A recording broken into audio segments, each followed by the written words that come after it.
Hey guys, तो आज हम लोग डिस्कस करने वाले हैं फ्लूइड मैकेनिक्स के ऊपर। ये फर्स्ट वीडियो है फ्लूइड मैकेनिक्स के ऊपर, और आने वाले दिनों में मैं फ्लूइड मैकेनिक्स के ऊपर और भी वीडियोस अपलोड करूँगा। ये एक सीरीज़ होगा जनरली, जिसमें मैं सारे टॉपिक्स कवर करूँगा फ्लूइड मैकेनिक्स के, और साथ ही साथ कुछ न्यूमेरिकल्स भी डिस्कस करेंगे हम लोग, जो सेमिस्टर एग्ज़ाम और कोई भी कॉम्पिटिटिव एग्ज़ाम के पॉइंट ऑफ व्यू से बहुत हेल्पफुल होगा आप लोगों को। तो फ्लूइड मैकेनिक्स को शुरू करने से पहले हम लोग एक फ्लूइड मैकेनिक्स का बहुत ही बेसिक क्वेश्चन लेते हैं कि व्हाट इज़ फ्लूइड। फ्लूइड होता क्या है? तो व्हाट इज़ फ्लूइड, तो इसका आंसर देखने से हम लोग को मिलता है कि fluid is a substance that deforms continuously on applying A tangential और शेयर स्ट्रेस। तो हम लोग एक लाइन में लिखते हैं। तो इसमें हम लोगों को दो टर्म को पहले डिफाइन करते हैं। एक होता है क्या है शेयर स्ट्रेस या फिर टेंजेंशियल स्ट्रेस, और कंटिन्यूअस डिफॉर्मेशन का मतलब क्या होता है। तो शेयर स्ट्रेस जानने से पहले हम लोगों को इसको एक थोड़ा सा एग्जांपल से समझते हैं। मान लीजिए एक सरफेस है ये, तो इसमें हम लोग ने एक छोटा सा हिस्सा लिया डी ए। इस डी ए सरफेस में मैंने मान लीजिए एक फोर्स अप्लाई किया है डी एफ। अभी डी एफ फोर्स का हम लोग जैसे दो कंपोनेंट में तोड़ना हम लोग को पता है, हम लोग ने इंजीनियरिंग मैकेनिक्स में भी पढ़ा है। कंपोनेंट में फोर्स को तोड़ सकते हैं, तो दो कंपोनेंट में तोड़ते हैं फोर्स को। एक होगा हम लोग का परपेंडिकुलर या फिर नॉर्मल कंपोनेंट, एक होगा हम लोग का टेंजेंशियल कंपोनेंट। तो नॉर्मल कंपोनेंट जो होगा उसको हम लोग लिखते हैं डी एफ एन, और टेंजेंशियल कंपोनेंट को हम लोग लिखते हैं डी एफ टी। तो ये डी एफ टी मतलब टेंजेंशियल फोर्स, जब ये स्मॉल सरफेस डी ए पर अप्लाई होगा, जब ये टेंजेंशियल फोर्स ये स्मॉल सरफेस डी ए पर अप्लाई होगा, तो इसको बोलते हैं हम लोग टेंजेंशियल स्ट्रेस या फिर शेयर स्ट्रेस। और ये नॉर्मल फोर्स जब डी ए सरफेस पे अप्लाई होगा, तब इसको हम लोग बोलते हैं नॉर्मल स्ट्रेस। तो हम लोग अभी टेंजेंशियल स्ट्रेस को लिखते हैं। Tangential stress is denoted by tau, इसका सिंबल होता है ऐसा। तो tau equals to D F T upon D A. तो ये होता है हम लोग का टेंजेंशियल स्ट्रेस। इसको हम लोग टेंजेंशियल स्ट्रेस को ऐसे डिफाइन कर सकते हैं। तो उसके बाद हम लोग देखते हैं कंटिन्यूअस डिफॉर्मेशन का, या फिर डिफॉर्म कंटिन्यूअस जो बोला गया है इस लाइन में, इसका मतलब क्या होता है। तो कंटिन्यूअस डिफॉर्मेशन,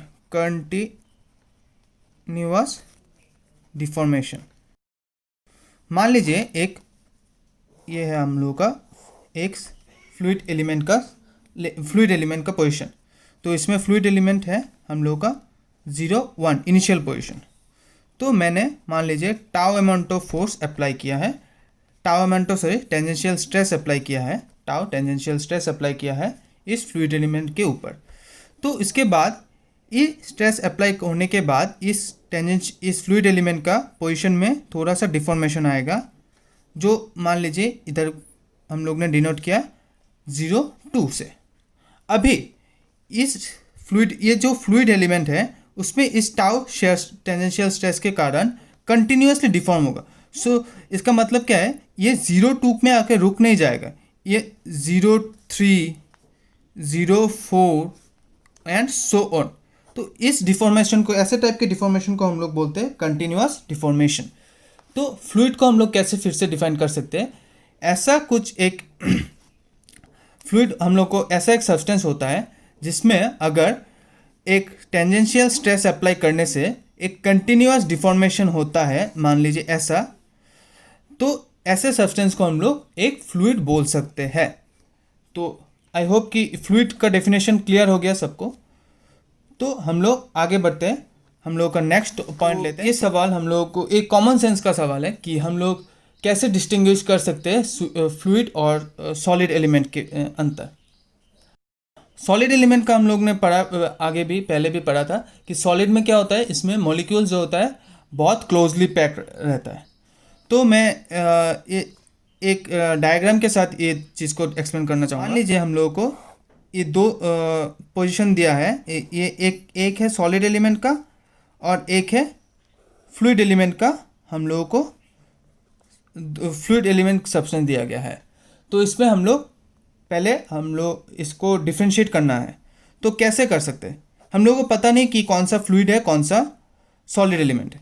तो मान लीजिए दोनों में मैंने tau amount of shear stress apply किया। अभी हम लोग ने अभी पढ़ा है कि फ्लूइड एलिमेंट में जब शेयर स्ट्रेस अप्लाई होगा तो कंटिन्यूअस डिफॉर्मेशन होता है। तो मान लीजिए ये है कैपिटल ए एलिमेंट, ये है कैपिटल बी एलिमेंट। तो कैपिटल ए एलिमेंट में मतलब लेफ्ट हैंड साइड वाला एलिमेंट में हम लोग अगर tau amount of shear stress apply करते हैं तो इसका मूवमेंट होता है, मान लीजिए ऐसे करके, टू पोजिशन का डिफॉर्मेशन 0.3 एंड 0.4 एंड सो, मतलब ये कंटिन्यूसली डिफॉर्म होता ही रहता है। लेकिन अगर ये बी कैपिटल बी सब्सटेंस पे हम लोग अगर tau amount of shear stress apply करते हैं तो क्या हो रहा है, हम लोग देखते हैं कि ये बी तो एक अल्फा अमाउंट ऑफ डिफॉर्मेशन के बाद ये और फर्दर डिफॉर्मेशन नहीं हो रहा है। तो इससे हम लोग क्या कंक्लूड कर सकते हैं कि हम लोग को पहले से ही पता है इसमें से एक सॉलिड होगा एक लिक्विड होगा, फ्लूइड एलिमेंट होगा। तो हम लोग इसको फर्दर कैसे डिफाइन कर सकते हैं कि फ्लूइड एलिमेंट में कंटिन्यूअस डिफॉर्मेशन होता है, लेकिन जो वाला सॉलिड एलिमेंट है उसमें कंटिन्यूअस डिफॉर्मेशन नहीं हो रहा है, उसमें एक अल्फा अमाउंट ऑफ डिफॉर्मेशन के बाद ये रुक जा रहा है। तो इससे हम लोग बोल सकते हैं हाउ डिस्टिंग्विश करने के लिए एक हम लोग को पॉइंट मिल गया कि सॉलिड में हम लोगों का डिफॉर्मेशन कंटिन्यूअस नहीं होगा, वो आइदर थोड़ा सा डिफॉर्मेशन होगा और उसके बाद रुक जाएगा या फिर डिफॉर्मेशन होगा ही नहीं। क्यों, कब नहीं होगा? जब टाउ अमाउंट जो हम लोग ने शेयर स्ट्रेस अप्लाई किया था वो बहुत ही छोटा होगा, इतना छोटा कि सॉलिड एलिमेंट का मॉलिक्यूल्स को मूव करना उसके लिए इम्पॉसिबल हो जाए, तो तब डिफॉर्मेशन होगा ही नहीं। लेकिन फ्लूइड एलिमेंट में डिफॉर्मेशन होगा ही होगा और वो डिफॉर्मेशन कंटिन्यूअस होगा। तो हम लोग इधर से लिख सकते हैं कि या फिर एक पॉइंट नोट कर सकते हैं कि सॉलिड में डिफॉर्मेशन कंटिन्यूअस नहीं होता है और होता ही नहीं, कभी कभी एक फिक्स्ड अमाउंट ऑफ डिफॉर्मेशन होता है अल्फा, और फ्लूइड में कंटिन्यूअस डिफॉर्मेशन होता है।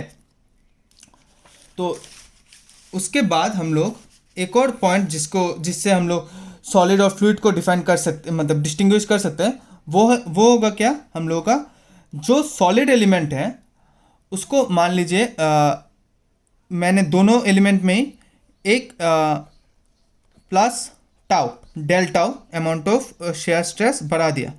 तो जो डेल टाउ बढ़ा है उसमें हम लोग देख सकते हैं क्या होगा। ये सॉलिड एलिमेंट ऐसा भी हो सकता है कि अगर शेयर स्ट्रेस बहुत ही ज़्यादा होगा सॉलिड एलिमेंट ब्रेकडाउन भी हो सकता है। तो ये भी एक पॉइंट है सॉलिड एलिमेंट के लिए। और सेकंड पॉइंट जो होगा, ये फोर्स रिमूव करने के बाद टेंजेंशियल स्ट्रेस रिमूव करने के बाद हम लोगों का सॉलिड एलिमेंट अपने जगह पे आ सकता है, मतलब इनिशियल पोजीशन पे। अभी कौन सा पोजीशन है इसका, 0B, और ये टेंजेंशियल स्ट्रेस रिमूव करने के बाद ये ऐसा भी हो सकता है 0A में भी आ सकती है, फिर कुछ तो अपने इनिशियल जगह में जाने के लिए इसका मूवमेंट होगा ही, मतलब 0B में ही नहीं रहेगा, ये इधर पे भी आ सकता है, मान लीजिए C हो गया, या फिर कंप्लीट अपने पोजीशन में आ सकता है 0A। लेकिन जो फ्लूइड एलिमेंट होगा वो कभी भी अपने जगह पे फिर से अपना ओरिजिनल पोजीशन पे नहीं आएगा। 0.1 से 0.4 में चला गया मान लीजिए, और 4 के बाद ये अगर हम लोग ने ये tau amount of shear stress remove कर दिया तो ये 0.4 में ही रहेगा। तो ये दो हो गया हम लोग का फ्लूइड एलिमेंट और सॉलिड एलिमेंट को डिस्टिंग्विश करने के लिए दो बहुत इंपॉर्टेंट पॉइंट्स। तो हम लोग का थर्ड टॉपिक जाते हैं, प्रॉपर्टीज ऑफ फ्लूइड। तो प्रॉपर्टीज ऑफ फ्लूइड में आता है डेंसिटी, फिर आता है स्पेसिफिक वॉल्यूम, फिर आता है स्पेसिफिक वेट, फिर आता है स्पेसिफिक ग्रेविटी, और लास्ट में आता है विस्कोसिटी। विस्कोसिटी को मैं अलग वीडियो में डिस्कस करूंगा क्योंकि इसका थोड़ा इसमें इलाबोरेशन चाहिए, और हर वीडियो को मैं शॉर्ट रखने के लिए मैं फ़िलहाल ये 4 प्रॉपर्टीज़ को डिटेल में एक्सप्लेन करूंगा। तो फर्स्ट हम लोग लेते हैं डेंसिटी क्या होता है। तो हम लोग ने 8, 9 और 10 स्टैंडर्ड में भी पढ़ा है डेंसिटी का डेफिनेशन। ये बहुत ही सिंपल एक डेफिनेशन होता है। डेंसिटी इज डिनोटेड बाय, पहले हम लोग डिनोट करते हैं रो से, और ये क्या होता है, मास पर यूनिट वॉल्यूम, मास पर यूनिट वॉल्यूम। तो हम लोग मास को मान लीजिए हम लोग डिनोट करते हैं कैपिटल स्मॉल m से, और वॉल्यूम को हम लोग कैपिटल V से डिनोट करते हैं। तो रो का फॉर्मूला क्या रहेगा, mass that means small m upon V, ये होगा डेंसिटी का फॉर्मूला। तो डेंसिटी का हम लोग जब आगे न्यूमेरिकल्स देखेंगे तो हम लोग डेंसिटी में दो चीज़ का डेंसिटी जानना बहुत ही इंपॉर्टेंट है। एक है वाटर का डेंसिटी, एक है मरकरी का डेंसिटी। वाटर का डेंसिटी होता है 998 kg पर मीटर क्यूब, और मरकरी का डेंसिटी होता है 13580 kg पर मीटर क्यूब। तो इसको न्यूमेरिकल के हिसाब से हम लोग, मतलब न्यूमेरिकल के लिए हम लोग 1000 ले लेते हैं, 1000 kg पर मीटर क्यूब, और इसको लेते हैं 13600 kg पर मीटर क्यूब। ये दो वैल्यूज़ हम लोगों को याद रखना चाहिए डेंसिटी का न्यूमेरिकल्स के लिए। तो डेंसिटी के बाद हम लोग देखते हैं स्पेसिफिक वॉल्यूम क्या होता है। तो स्पेसिफिक वॉल्यूम को हम लोग बोलते हैं, इसको डिफाइन करते हैं volume per unit mass. Definition से हम लोगों को पता चल रहा है कि इसका फॉर्मूला कैसे रिप्रेजेंट करेंगे। तो एक चीज़ बोलना भूल गया, इसका डिनोट करते हैं स्मॉल v से। स्पेसिफिक वॉल्यूम को हम लोग डिनोट करते हैं स्मॉल v से। तो इसका फॉर्मूला क्या होगा, वॉल्यूम अपॉन मास। तो वॉल्यूम को हम लोग लिखते हैं, डिनोट करते हैं कैपिटल V से, इक्वल्स टू, इसको लिख सकते हैं कैपिटल V, और मास को हम लोग डिनोट करते हैं स्मॉल m से। तो small v that is specific volume equals to capital V upon m। तो इसको फर्दर लिख सकते हैं ऐसे भी, small v equals to 1 upon m by v capital V। और m बाई कैपिटल V क्या होता है, डेंसिटी होता है। अभी देखा है हम लोग ने, जो रो से हम लोग डिनोट कर सकते हैं। तो small v equals to 1 by rho, 1 by rho. तो ये होता है स्पेसिफिक वॉल्यूम का फॉर्मूला। तो स्पेसिफिक वॉल्यूम को हम लोग ऐसे भी, इस लाइन से हम लोग ऐसे भी डिफाइन कर सकते हैं, specific volume is reciprocal of density. Specific volume density का रेसिप्रोकल होता है। तो उसके बाद हम लोग डिफाइन करेंगे स्पेसिफिक वेट। स्पेसिफिक वेट को हम लोग बोलते हैं, और इसको ऐसे भी बोल सकते हैं स्पेसिफिक वेट और वेट डेंसिटी। तो स्पेसिफिक वेट और वेट डेंसिटी, इसको डिनोट करते हैं हम लोग आइदर गामा से, गामा और स्मॉल w, इन दोनों सिंबल से हम लोग इसको डिनोट करते हैं स्पेसिफिक वेट को। तो स्पेसिफिक वेट क्या होता है, weight per unit volume is known as specific weight. Weight, इसका डेफिनेशन से हम लोग इसका फॉर्मूला डिराइव करते हैं, weight that means the weight upon volume, इसका डेफिनेशन है। तो वेट का फॉर्मूला हम लोगों को पता है, mass into acceleration due to gravity upon volume. तो मास का फॉर्मूला क्या होगा, मास को हम लोग डिनोट करते हैं m से, स्मॉल m से, और एक्सीलरेशन ड्यू टू ग्रेविटी इसको हम लोग डिनोट करते हैं स्मॉल g से, अपॉन वॉल्यूम। तो इधर से हम लोग देख सकते हैं m अपॉन v आता है एक टर्म। तो m अपॉन v हम लोग को पता है क्या होता है, डेंसिटी। तो density into g means gravitational acceleration, और एक्सीलरेशन ड्यू टू ग्रेविटी। तो स्पेसिफिक वेट को हम लोग ऐसे भी डिफाइन कर सकते हैं, product of density and gravitational acceleration is known as specific weight. Okay, तो अब हम लोग देखते हैं अगले प्रॉपर्टी ऑफ फ्लूइड का, जो है स्पेसिफिक ग्रेविटी।